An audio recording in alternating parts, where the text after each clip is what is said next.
as a Pakistani, as individuals, you know, what's the sort of call to action? What can you do moving forward? How do you guide your career?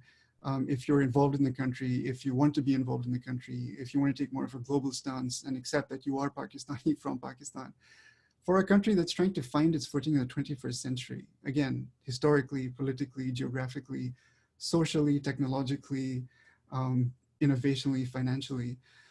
From my background, advice that I could give from my own success stories in my history is, as a scientist, always create world-class publications, whatever those may be. Create world-class publications. So go for quality in addition to quantity, but focus more on quality. And if you're unable to do it for whatever reason, find out what's the roadblock. Don't be limited by this tag of PhDs that other people try to put on you.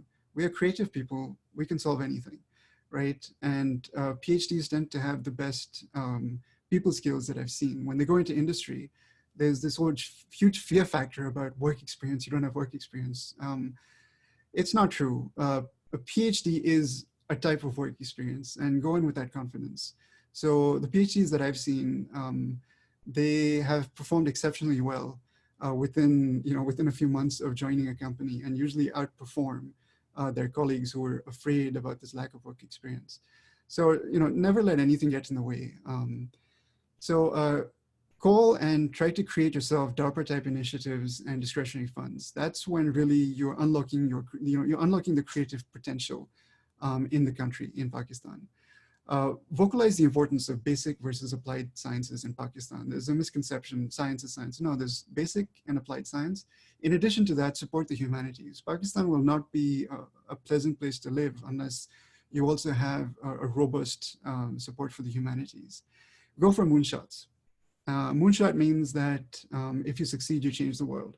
So of course, if you succeed, you change the world. But if you don't, you gain capacity and you go for another moonshot. And whatever your results are, never cook the results, but you can always change the story. You can spin it and try to find another theory that fits your results if they don't happen to match your original theory. So feel free to do that. That's what I learned really from some of the top performers in academia. But never cook your results. Never do that, ever. For entrepreneurship in Pakistan, it's a wide open field. Number one, education. It's what Pakistan needs the most. All this information is online. People are not learning it. So be entrepreneurial, learn about design thinking, and figure out how do you make it easy for people to gain this knowledge. And don't be afraid of knowledge. Don't be scared of it. Whatever it says, accept it, think about it, debate with others, but don't be scared of new knowledge. Water shortage, of course, Pakistan's suffering from a huge water shortage. Find out entrepreneurial ways to do that. And again, go down the problem chain and try to solve the problems. That's what entrepreneurs do. They solve whatever problem is in the way. They don't get scared by problems. Clean tech, wide open for clean tech. Again, with China, you've got this fabulous source to do partnerships in business for solar cells at great deals. I'm all for the third coal project, but it really should be a part of the mix and not the entire mix. And then, of course, try to get involved and create centers of excellence for artificial intelligence and quantum applications. How I can try to help is I can try to be involved, give feedback and pitches, so you can spitball a whiteboard with me. I know that my generation and above, from personal experience, find it hard to understand outside the box thinking. So I'm happy to try to do my best to fill that role and create connections with relevant individuals and groups. And it is very true that Pakistan is becoming a buzzword in terms of the next big thing economically, potentially. So there are opportunities there. I'm not giving any financial advice. I'm just saying what I'm hearing and seeing.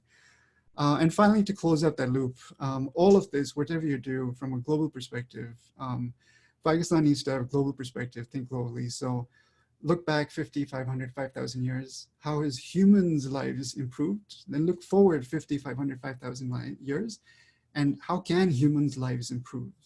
And how can that change happen within Pakistan or from a Pakistani with a Pakistani? And when you have your inspiration or inspirations, hopefully, protect them at all costs, because no one else will. And always remember that if your inspiration is incredibly ambitious, naysayers most of the time are simply people who are scared that you just might be right. So I hope that this has been helpful. I hope it's been inspiring. and I'm open to questions.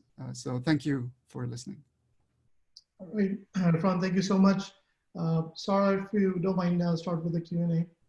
Sure. Thank you so much, Irfan. This was really very inspirational. I was very, there were a lot of takeaways that I've noted down. We have quite a few questions coming into the Q&A window, and I'll go ahead and start with a few. So the first question for you is, Irfan, do you think quantum computing will make into consumer products like home computers in our lifetime?